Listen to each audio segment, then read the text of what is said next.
Hello, sovereign lovers. Hello, happy Tuesday evening.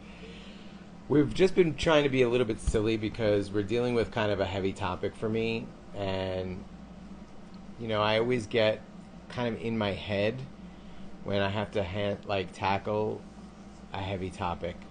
So we're trying to be a little bit silly just to move some of that heavy energy and be a little bit more playful. So today we wanted to come on and talk to you about why Grant Cardone triggers the shit out of me. So we've been developing the Sovereign Love brand, and I've been watching a lot of training videos on marketing and sales. And you know who Grant Cardone is, right? He's that 10x guy. He's like 10x, more. Kind of like a Tony Robbins, self-help guru kind of guy. Right. He's got a lot of great material, a lot of great trainings, but he can come off cocky and arrogant. And so I'm watching this video today, and I just... To some. To me. Today, he came off cocky and arrogant to me. I even think Grant himself would say, yeah, I'm cocky and arrogant. That's Maybe. kind of the guy he is. But... So I'm watching this video today, and I got really angry. I felt a lot of anger in my body. I felt like I wanted a Hulk smash. I just, out of frustration, I was just like, God, this guy's so cocky and arrogant. And Vanessa was like, I'm pretty sure you have been cocky and arrogant for a big part of your life. At the very least, when I met him, he was very cocky and arrogant, and I actually told him that was one of the things that I kind of found attractive. Well, I think it was the confidence more than the cockiness, right? Yeah. And, that's really what cockiness is, right? It's confidence taken too far. Yeah. It's shadow confidence, right? Right. It's the shadow aspect of confidence. Cockiness is when you don't really feel the embodiment of confidence, you put on the show, right? You put on the mask. Right. And the mask is cockiness or arrogance. If you go even further, then it becomes arrogance, I guess. Right. So, yeah, I absolutely was cocky and arrogant. I've been a real estate broker for a long, long time, although I don't practice anymore. But there was a time when I was selling 30 houses a year, and I was flipping homes, and I had $1 million net worth. I was successful, but I was also cocky. And really what that cockiness was masking was a lot of insecurity, a lot of feelings of unworthiness, really a lot of pain. I was putting on a mask because I was in pain. I was very unhappy. I was in a marriage where I did not have the intimacy that I was craving, and so I looked to a party lifestyle really to just kind of numb that out and distract myself from the loneliness that I was feeling. So, I think I really, in that moment, I have all this anger, and Vanessa said to me, I asked him, well, I think what was happening was I could recognize his anger and to some degree this judgment, right, of the cockiness. And when I brought up the fact that he had been cocky in the past, that he has been cocky and arrogant, I said, okay, so what would you say to cocky, arrogant Danny? And I was like, I don't even want to talk to that asshole. I literally blurted out like that. It was just a real, primal emotional reaction. I was like, oh, the sun's going down. Yeah. I was like... It's so bright. I was like, I don't even want to talk to that guy.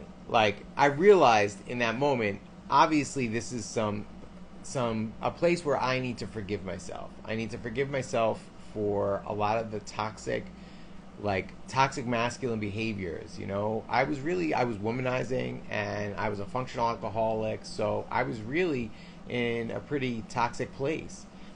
And all that anger coming out clearly I was projecting all of that onto Grant Cardone and taking out that anger on him. Really, I'm angry with myself.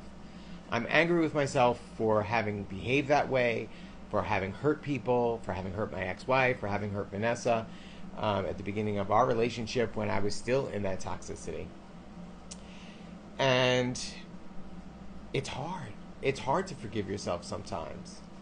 But what I think what I'm working on integrating is I wouldn't be who I am today without having been that Danny back then. Jesus said it's not the healthy that need a healer, it's the sick. I was sick and I needed healing, and now for the past several years we've been on this healing journey and healing all of these wounds. Eventually I learned that it really was from a childhood trauma, that feeling of unworthiness. And, unworthiness is a really deep thing. It's something that we probably work on for our whole lives, and we maybe never truly heal fully. We heal, and I think that's the thing. There's this common misconception that once you identify the problem, you heal it and it's gone forever. But there are so many layers. I mean, we've worked through unworthiness. We've worked through forgiving our past selves, the past versions of ourselves. So, in the moment, it was a little bit shocking to recognize, I think, for Danny, that he hadn't forgiven that part of himself. To have that reaction of, I don't even want to talk to that guy. Yeah. That was like, holy cow, that's a huge... That was some purge. That was some... I started bawling in that moment. I was like... She reached out to hold my hand just to try and calm me down a little bit. And then he said that when I asked him, okay, what would you tell that version of yourself? And he said that, and I just... The tears, I was like, I have no idea why I'm crying right now. I was like, I don't know, but it feels so sad. It feels so painful to be in a place where you wouldn't want to even speak to that version of yourself. And so I realized this was a really deep wound that was coming up, a deep trigger, and a deep need for healing, right? And it's something we've talked about a lot in the past, is that our triggers point to the areas in which we're not free. Right, and so there wasn't freedom in that space, and that trigger was meant to show him that there was a part of him that he hasn't healed. There's a part of him that he's still rejecting, right? And big time. And we've talked about, speaking of worthiness and feeling judged growing up, feeling judged through a huge part of his life, and here he was judging that version of himself too, right? And so having that recognition of like, oh my God, this is what we're doing right now, where I'm judging myself for this past version of myself, and then having to reconcile that. I mean, it's deep work. Yeah, that was a heavy purge. Like literally having all that anger where I felt like I want to Hulk smash the dining room table. Like I'm so angry. It was really intense. But I'm glad. Thank you, Grant Cardone, for being so confident that you triggered the shit out of me and helped me face this wound that needs healing. It really brought it up. I'm thankful for the trigger. And I think that's another thing I wanted to say was, just because you get triggered, it doesn't mean you're bad. It doesn't mean you're not enlightened or that there's something wrong with you. And the person triggering you isn't bad. Really, triggers are us projecting our unhealed things onto other people, right? So don't be offended, Grant Cardone. It's not that you're triggering me. I was really triggering myself. Yes. And it took me a little bit to realize that, but now I'm really grateful for it. So don't avoid your triggers. Don't run from your triggers. Don't try to cancel people that trigger you. Look inside and try and figure out, what is my subconscious trying to show me? What part of me needs healing that my subconscious is trying to show me? And not only can I be appreciative of Grant Cardone for triggering me, but I can be appreciative of my toxic self, the self that I'm having trouble forgiving, because I wouldn't be who I am today without him. If I hadn't gone through all of those things that deep feeling of unworthiness and feeling unlovable, and then having to put on those masks and get into those addictions, trying to really, what I was trying to do was heal. Gabor Mate says that addicts are the most spiritual people on the planet because, and I'm paraphrasing, but basically because they're willing to do anything to try and find God. They're trying to find peace and healing. And, you know, sometimes we as addicts will just turn to the wrong things, right? So I can be grateful to that version of myself. And not only for that, but because now I am who I am today, I'm healing, but I can really deeply empathize. Like, this is empowering our coaching practice, the fact that we've been through all this toxicity, because we can deeply empathize with people that are going through the same things now in a way where if we were just therapists or coaches who hadn't really experienced any of this, we might be able to sympathize and even empathize on some level, but being that we've already been through it, we know what people are going through. Many times we can have clarity on what people are going through before they even realize it themselves. So that's really powerful. And just so that I don't sound like I'm coming off arrogant now, it's not that I think that we're gurus now or anything like that. We always say that we're not gurus. We are just sharing the things that have helped us. So right now, us sharing this is, a shadow work technique. When you get triggered, sit with the feelings. Don't try to run for the feelings and just blame it on the person that triggered you or the thing that triggered you, but sit with it and take the time to dig deep and figure out what the message from your subconscious is, what needs to be healed. And that requires you being truly honest with yourself, right? Looking at yourself, and it's very easy to judge somebody else. And I think I've gotten into this habit of when I have the urge to judge somebody, the first thing I ask is, okay, what trait do I possess that's being triggered by that, right? If I'm judging somebody for being too... I don't know, I'm trying to think of an example. Like, if I were to judge somebody as being, this was a good one. Last week we were at the beach, and there was this woman taking pictures at the beach, and there was something about me that felt uncomfortable with it. She was having a whole photo shoot with this very shiny bikini, and, and Danny and I both made comments to each other about it, and I was like, yeah, but she has the confidence to do that. It triggers me because I don't have the confidence to do that right now. And I was like, that's the thing that's making me uncomfortable, right? I could sit there and judge her and be like, look at this flashy lady taking pictures, doing a whole photo shoot at the beach. She was doing the Bo Derek thing, flipping her hair as she came out of the water. And honestly, it was really, once we could kind of separate from that and observe that, the trigger, it's like, wow, she's having fun. Yeah, and who cares what other people think? Exactly, and I think about it from, like, I grew up as, my family's very conservative. They come from a small town. Everything is like, be quiet, don't be too flashy, don't be too showy. And so I've learned to, I would never do something like that. Like, what would people think if I did that, right? And so seeing somebody so free was kind of triggering, and that's learning to recognize when you're about to make a judgment. What about this is triggering me? Is it because I don't feel free enough to do that? Is it because I don't feel that I'm good enough to do that I don't look good enough to try something like that? I don't feel confident enough. And that was kind of where this was coming from, where he had the moment that he had the judgment, it was like, okay, where is this judgment coming from? And yeah, we recognized Danny was pretty cocky when I first met him. He definitely, we laugh at as a matter of fact, I drove past the place today where we met, and I was laughing. It was we met at a Halloween party, and we have laughed over the years where he's talked about how it was his party, because he had organized the party over the years. And that was the first time he wasn't organizing the party, but he still felt like it was his party. And so when I showed up, he was like, who is this person at my party?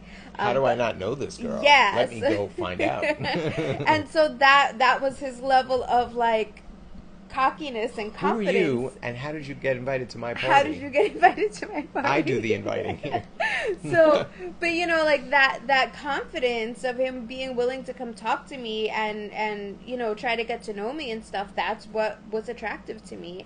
And so I think that over the years what has happened is that confidence became associated with the addiction. Yeah. And so as the addiction began to heal, it was like, oh, well, then we have to reject everything that was associated with the addiction. So we reject the confidence too. And that's they're two separate things. Yes, they coexisted at the same time, but they are not, they're not fully related. Yes, absolutely. You know? I think there were moments when I was truly in flow and I could be confident without the arrogance. And then there were other times, especially like when I was trying to get women to distract myself from my pain, where I would kind of put on that mask and be more of the cocky, arrogant thing.